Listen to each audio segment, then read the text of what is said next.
Sloan, escúchame con mucha atención. El mundo académico al completo juzgará todos y cada uno de vuestros movimientos a vuestro regreso, cuestionará a posteriori todas las decisiones y mirará con lupa vuestros actos. Lo que hagáis en los próximos días será analizado hasta el detalle por los autoproclamados expertos, y debido a la magnitud del descubrimiento habrá envidias y mala voluntad. Todos pensarán que podría haberlo hecho mejor. ¿Entiendes lo que estoy diciendo? Sí, respondió Sloan, devolviendo el micrófono. Nora creyó detectar una leve punzada de irritación, incluso de enfado, en la voz de la mujer. De modo que todo lo que hagas debe de ser perfecto, y eso va por ti y por todos los demás, incluida Nora.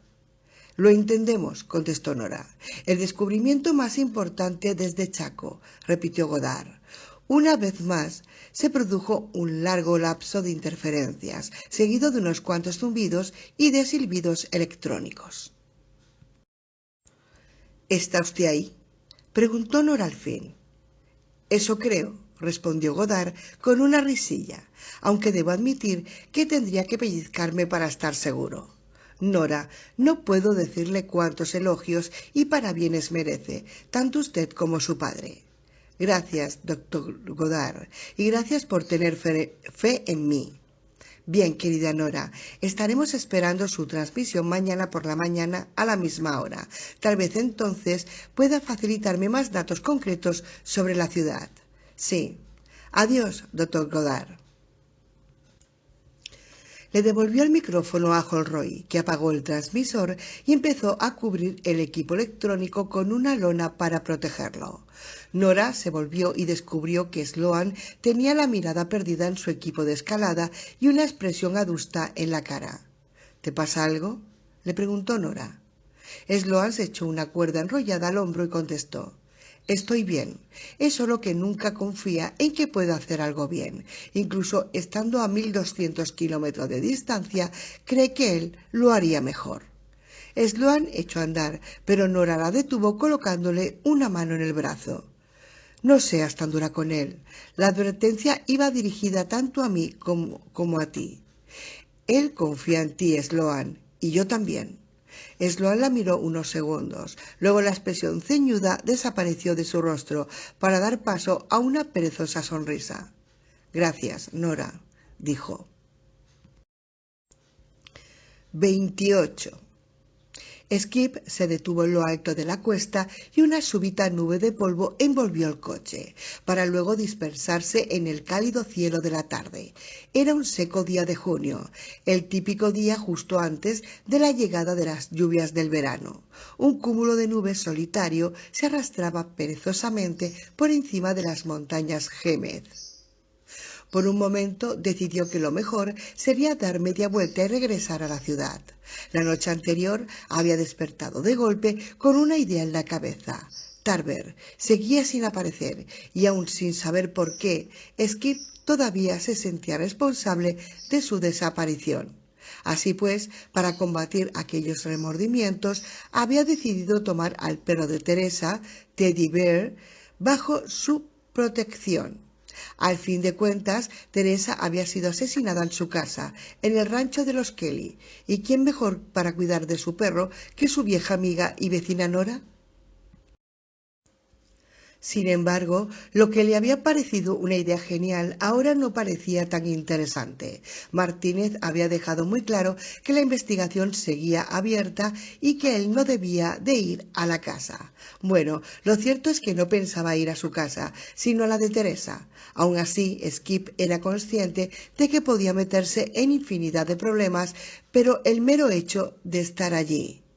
Pisó el embrague para meter primera, liberó el freno de mano y bajó por la colina. Pasó de largo el viejo rancho y subió la cuesta que conducía a la casa de Teresa. El edificio largo y bajo estaba en silencio y a oscuras, pues se habían llevado el ganado de allí.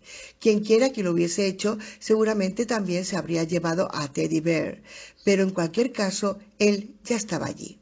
Dejando el motor en marcha y la portezuela abierta, bajó del vehículo, se acercó a la entrada y llamó al perro, pero no oyó ningún ladrido como respuesta.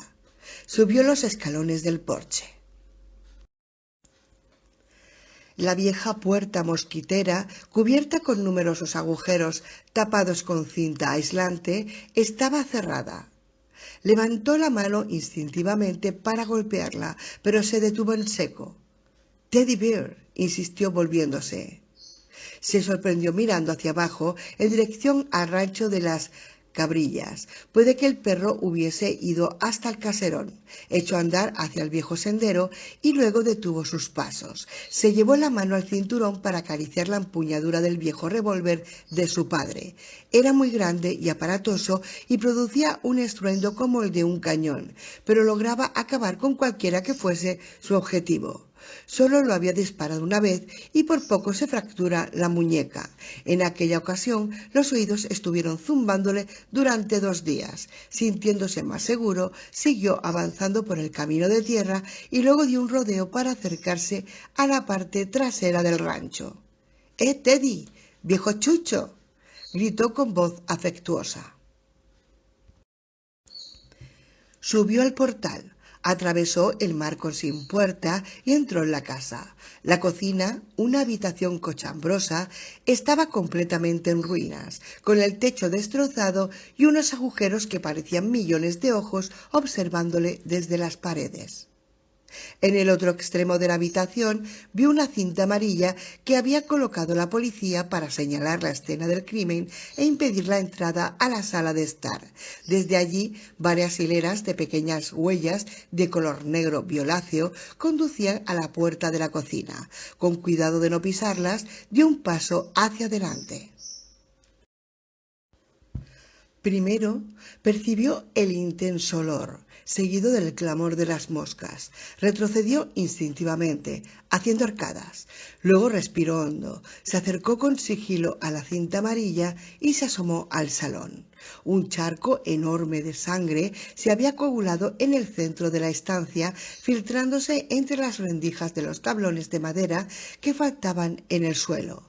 Las náuseas lo asaltaron. «Joder, no sabía que cupiese tanta sangre dentro de un cuerpo humano», pensó.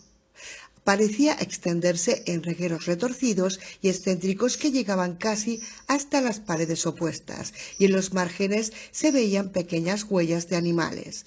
Vio unas cuantas moscas arrastrarse por las zonas donde el charco de sangre era más hondo. Skip sintió un leve mareo y se apoyó contra el quicio de la puerta para recuperar el equilibrio. Las moscas, molestas por la intromisión, alzaron el vuelo en una cortina furiosa. Plegado en un rincón descansaba el trípode de una cámara, en unas de cuyas patas aparecía grabada la inscripción «Departamento de Policía de Santa Fe», en letras blancas. «Oh, Dios», murmuró Skip. «Teresa, lo siento mucho». Contempló la habitación con gesto serio durante unos minutos. A continuación se volvió y regresó a la parte posterior de la casa, pasando por la cocina. Fuera el aire resultaba casi frío después del calor agobiante y opresivo del interior de la casa. Skip se quedó de pie en el porche, respirando despacio y mirando alrededor. «Teddy Bear», gritó por última vez, haciendo bocina con las manos. Sabía que debía marcharse. La policía, quizá el propio Martínez, podía presentarse en cualquier momento, pero permaneció allí otro minuto más, contemplando el patio trasero de su infancia. A pesar de lo que le había ocurrido a Teresa, era un misterio. La casa en sí se le antojaba un tanto desolada y vacía. Era como si el mal que había estado acechándola se hubiese disipado por completo, tal vez para dirigirse a otro lugar. Era evidente que a Teddy Bear se lo habían llevado con el ganado. Lanzando un suspiro, enfiló de nuevo el camino de tierra y se alejó colina arriba hacia el coche.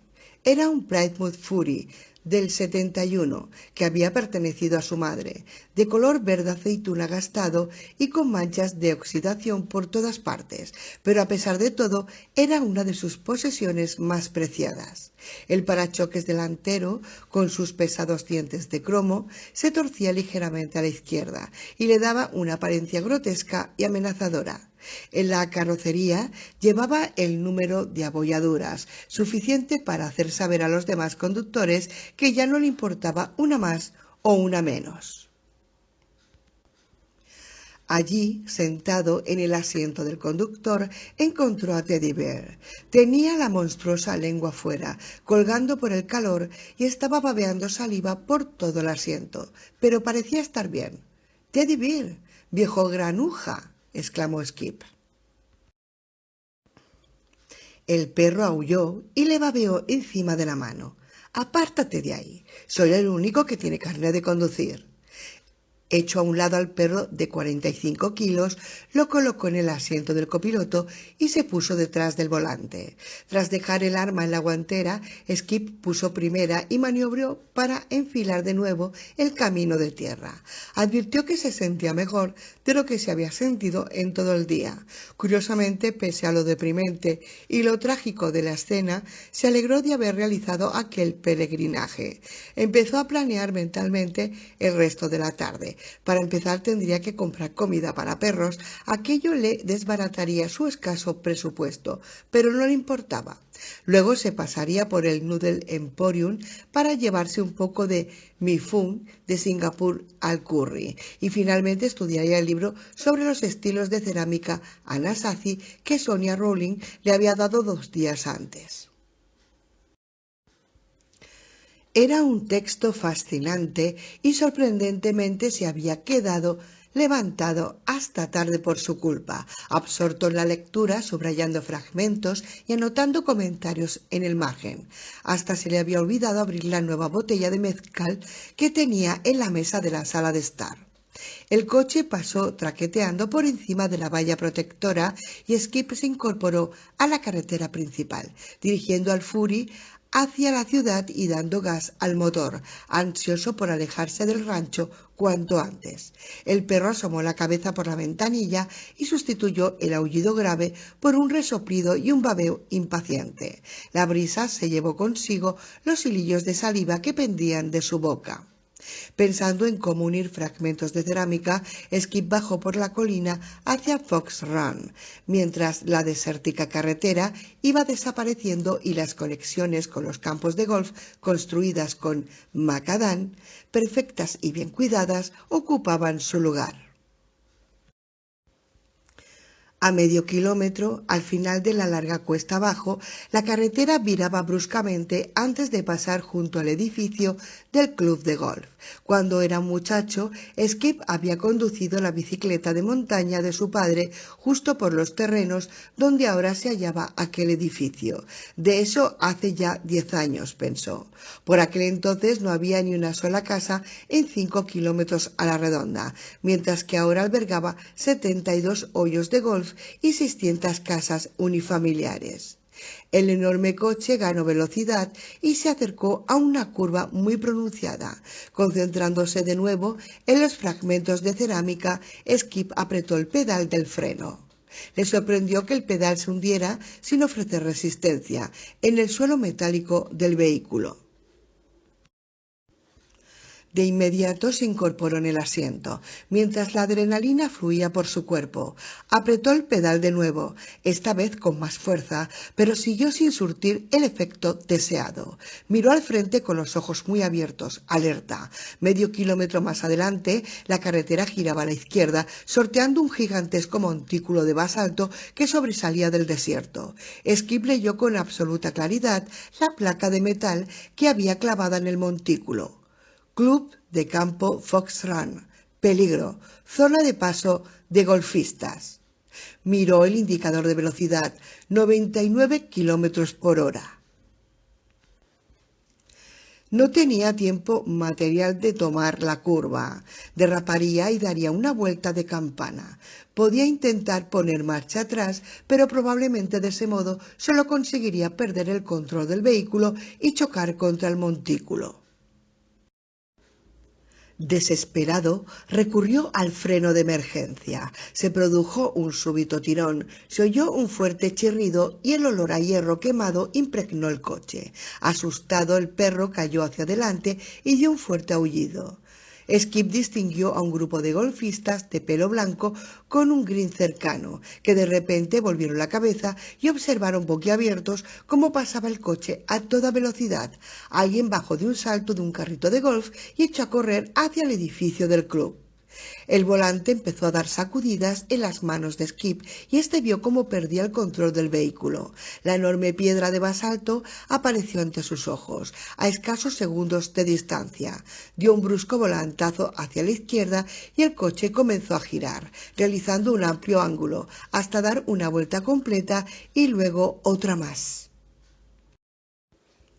Skip estaba gritando, pero no podía oírse a causa de los chirridos de los neumáticos. En medio de una densa cortina de humo provocada por el caucho quemado, el coche se salió de la carretera sin dejar de dar vueltas, hasta que las ruedas se toparon con la gravilla y luego con la hierba. El vehículo dio una violenta sacudida y luego se paró en seco. Una espesa nube de arena color crema se adhirió al salpicadero y al capó.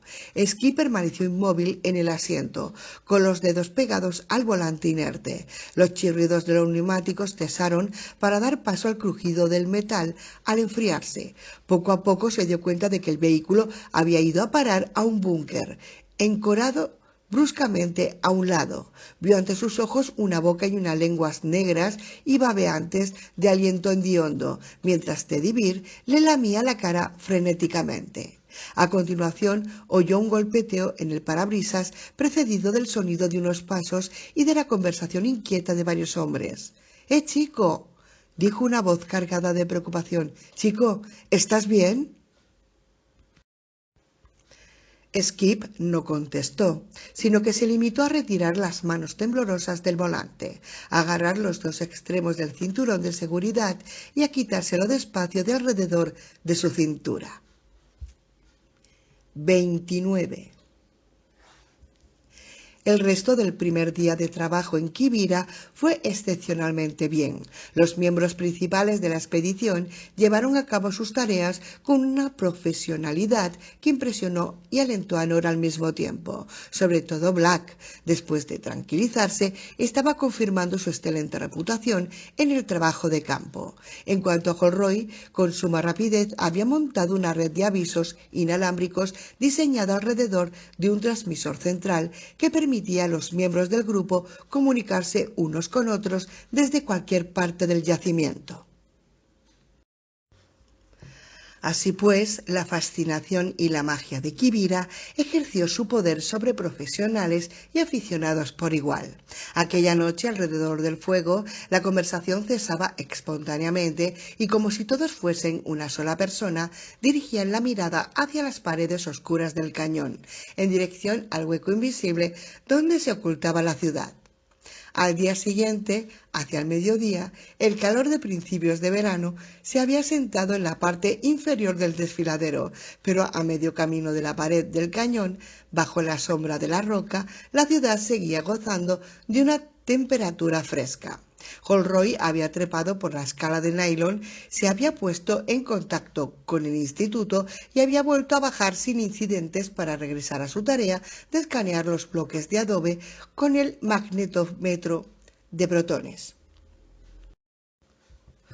Una vez acabado el rastreo, utilizaría un mando de control remoto para que el sistema de localización por satélite inspeccionase los puntos más importantes del yacimiento.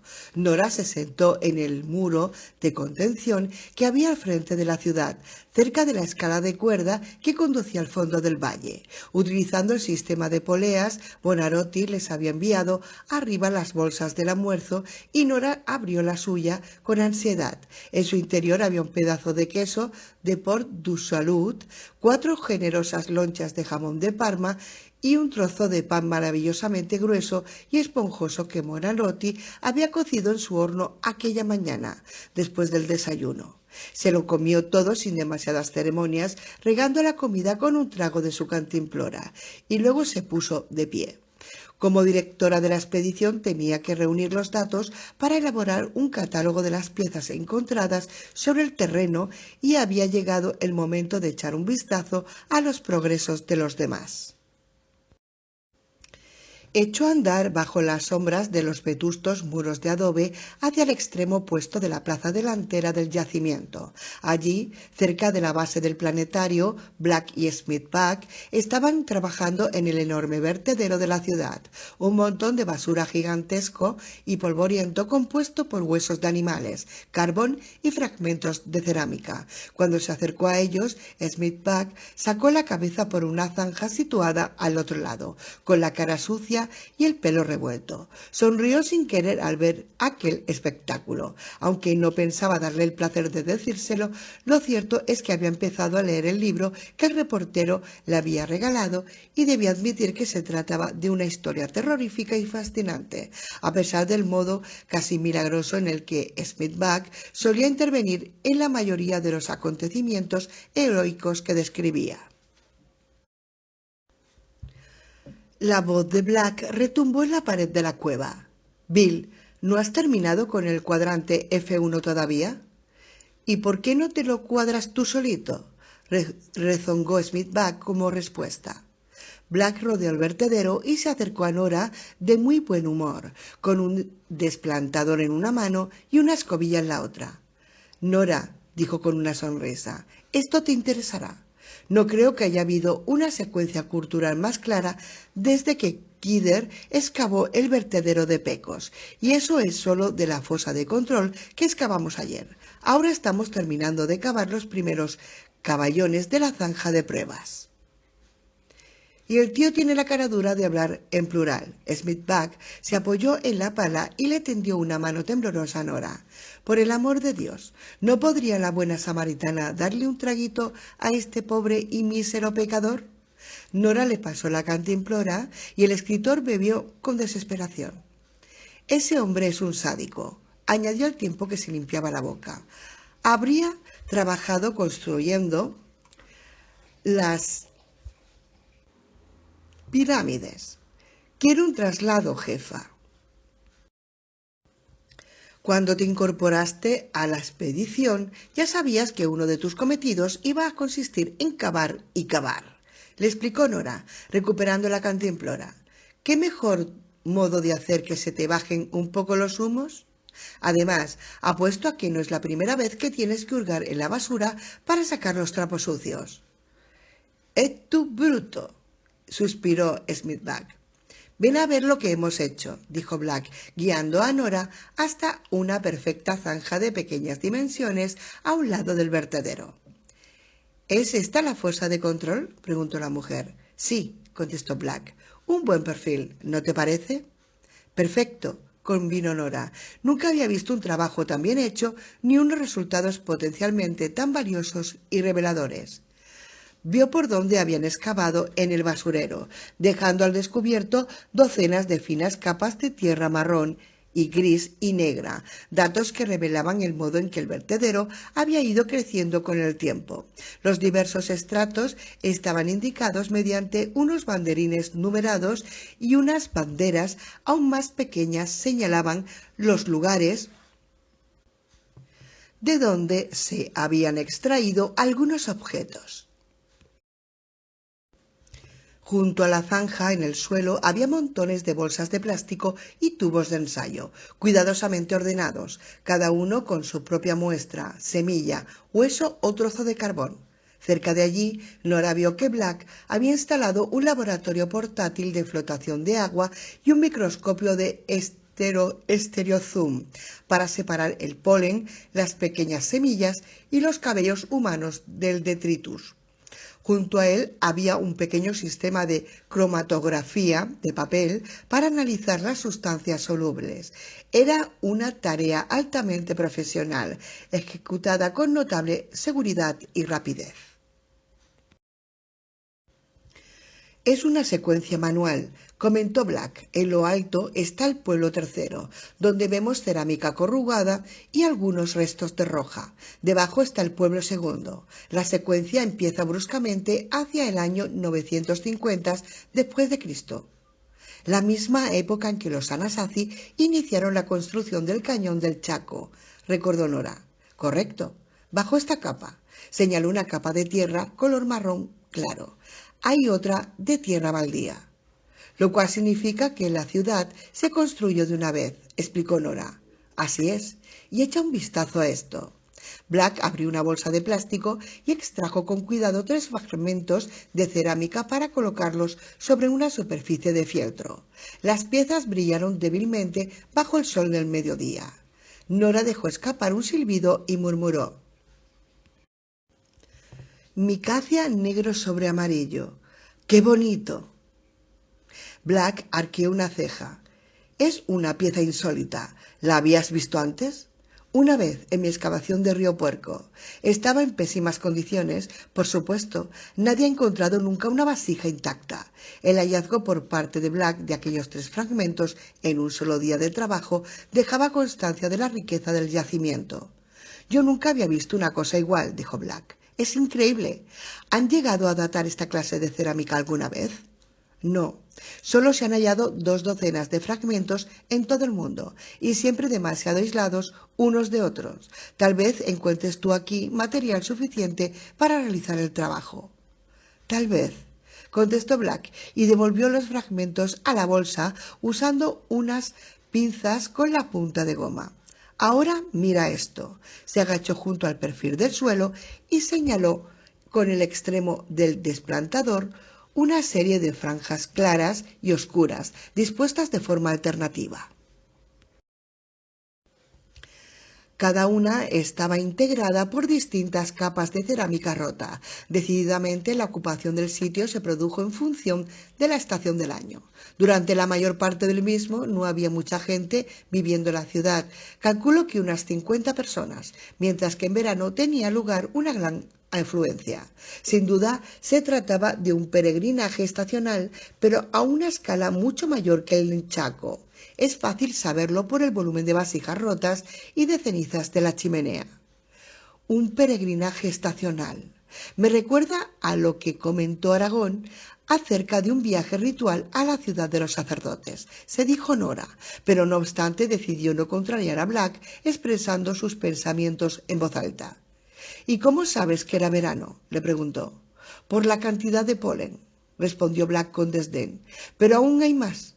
Como ya he dicho, acabamos de empezar con la zanja de pruebas, pero ya está claro que se trata de un vertedero segregado. Nora lo miró con curiosidad y repitió: ¿segregado? Sí, en la parte posterior del vertedero hay hermosos fragmentos de cerámica pintada y los huesos de animales que empleaban para la comida.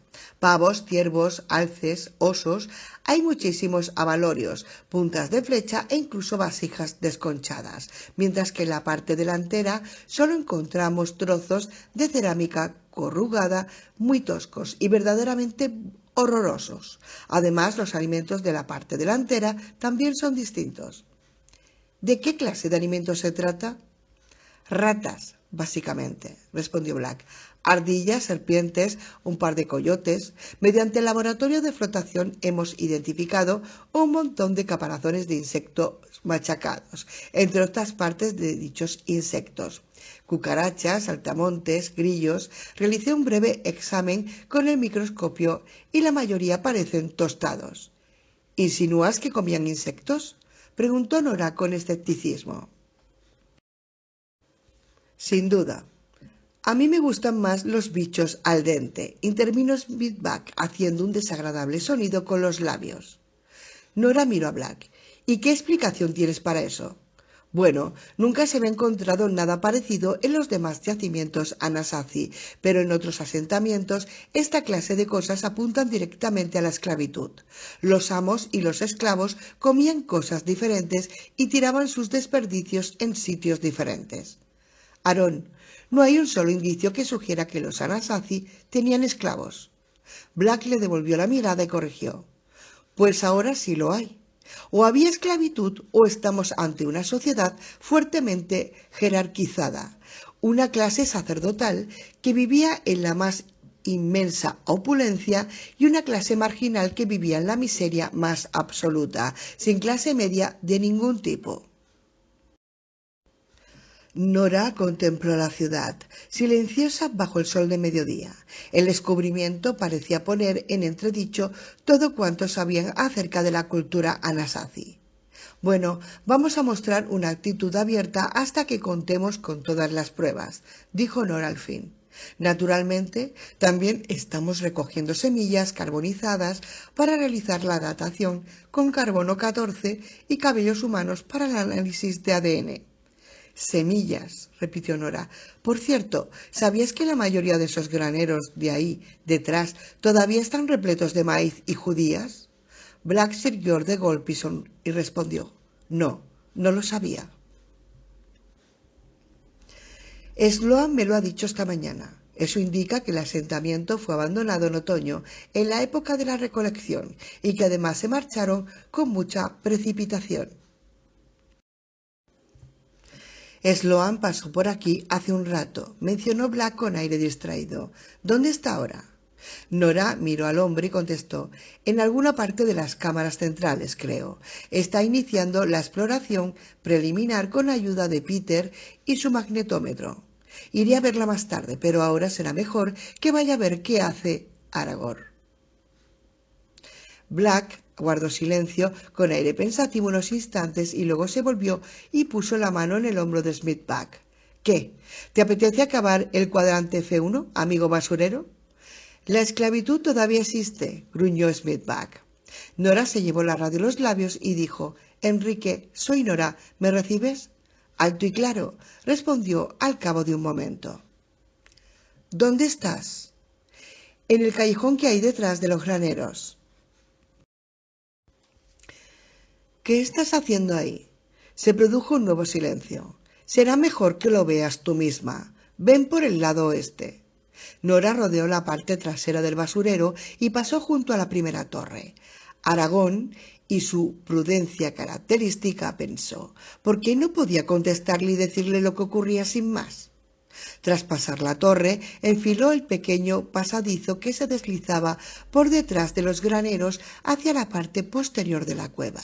Allí, detrás de las ruinas, hacía fresco y estaba oscuro. El aire olía a arenisca y humo. El pasadizo se torcía en una curva muy pronunciada a través de un hueco en los graneros y llegó a un pasillo hundido en el suelo, el callejón de Aragón, en el mismísimo límite posterior de la ciudad. Una vez más, el callejón era una característica distintiva de Quivira.